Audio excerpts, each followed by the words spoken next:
ఓం శ్రీకృష్ణాయ నమః. భగవద్గీత 2వ అధ్యాయము సాంఖ్యయోగము. అకీర్తిం చాపి భూతాని కథయిష్యంతి తే వ్యయాం సంభావితస్య చ కీర్తిః మరణాదతిరిచ్యతే. ప్రజలు నీ అపకీర్తిని చాలా కాలం పాటు అదే పనిగా చెప్పుకుంటారు. సన్మానాలు అందుకున్న వానికి అవమానం మరణం కంటే ఎక్కువే కదా. భయాద్రనాదుపరతం మంస్యంతే త్వాం మహారతాః ఏషాంచత్వం బహమతః భూత్వా యాస్యసి లాఘవం. మహారథులందరూ పూర్వం ఎంతగానో నిన్ను గౌరవించారు. ఇప్పుడు వాళ్ళ దృష్టిలో నువ్వు చులకనైపోతావు. కేవలం భయం వల్లనే నువ్వు యుద్ధం మానేశావని వాళ్ళందరూ భావిస్తారు.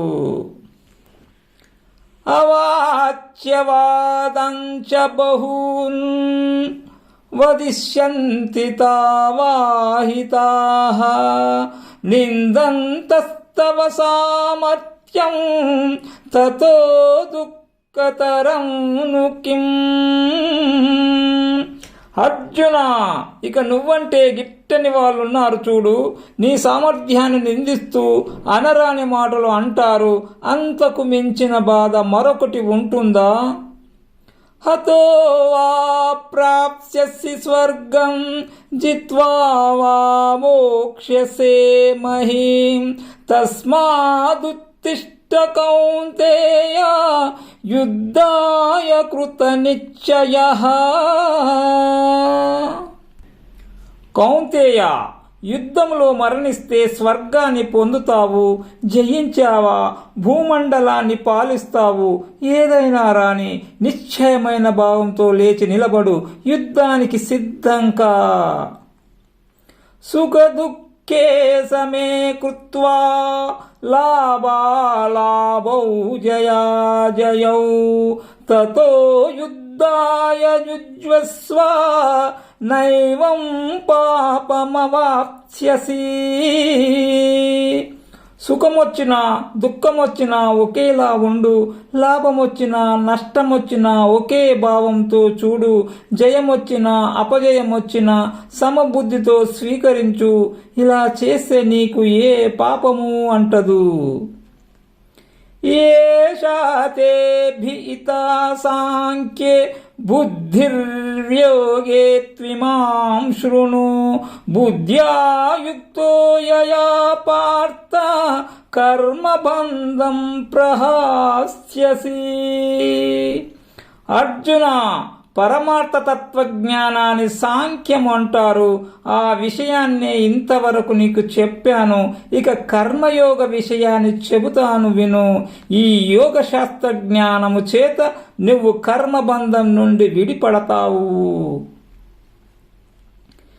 నేహాభిక్రమనాశోస్తి ప్రత్యవాయో న విద్యతే స్వల్పమప్యస్య ధర్మస్య త్రాయతే మహతో భయాత్. అర్జున, కర్మలలో 2 దోషాలున్నాయి. ప్రారంభించిన పని పాడైపోవచ్చు. అలాగే ఫలితాలు విరుద్ధంగా కూడా రావచ్చు.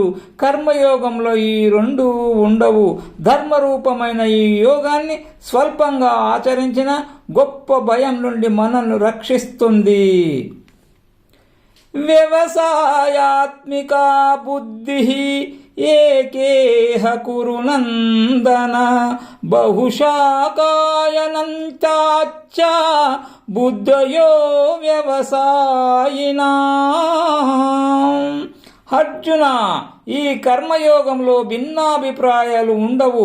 బుద్ధి ఏకమై ఉంటుంది, నిశ్చయమై ఉంటుంది. నిశ్చయ బుద్ధి లేని వారి ఆలోచనలు భేదాలతో ఉంటాయి, అంతం లేకుండా సాగుతూ ఉంటాయి. యామిమాం పుష్పితాం వాచం ప్రవదంత్య విపశ్చితిః వేదవాదరతాః పార్థ నాన్యదస్తీతి వాదినః. అర్జున, అవిపచ్యుతులు అంటే అవివేకులు. వీరికి వేదం ప్రతిపాదించిన సకామ కర్మలయందే ప్రీతి, ఫలభోగమునందే ఆసక్తి, స్వర్గాన్ని మించింది మరొకటి లేదని పువ్వులు పరిచినట్టు రమణీయంగా వాదిస్తూ ఉంటారు.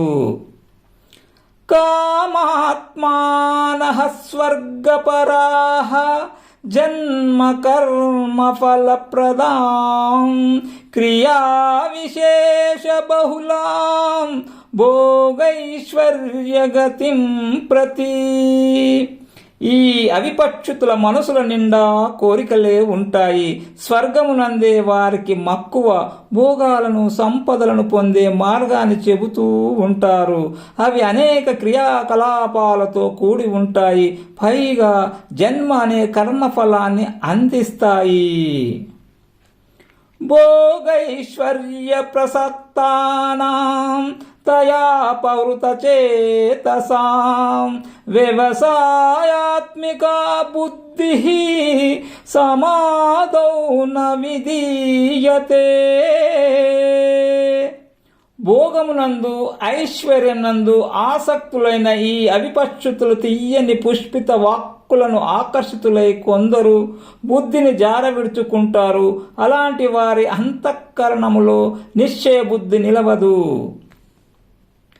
త్రైగుణ్య విషయా వేదాః నిస్త్రైగుణ్యో భవార్జున నిర్ద్వంద్వో నిత్యస్తత్వస్థః నిర్యోగక్షేమ ఆత్మవాన్. కర్మకాండను ప్రతిపాదించే వేదాలు త్రైగుణ్య విషయాలు అంటే సంసార రూపాలు. అర్జున, నువ్వు 3 గుణాల నుండి విముక్తుడివికా, ద్వంద్వాలను దాటిపో, నిత్య సత్వంలో నిమగ్నవుకా, యోగక్షేమాల నుండి విడిపడిపో, ఆత్మజ్ఞానివికా.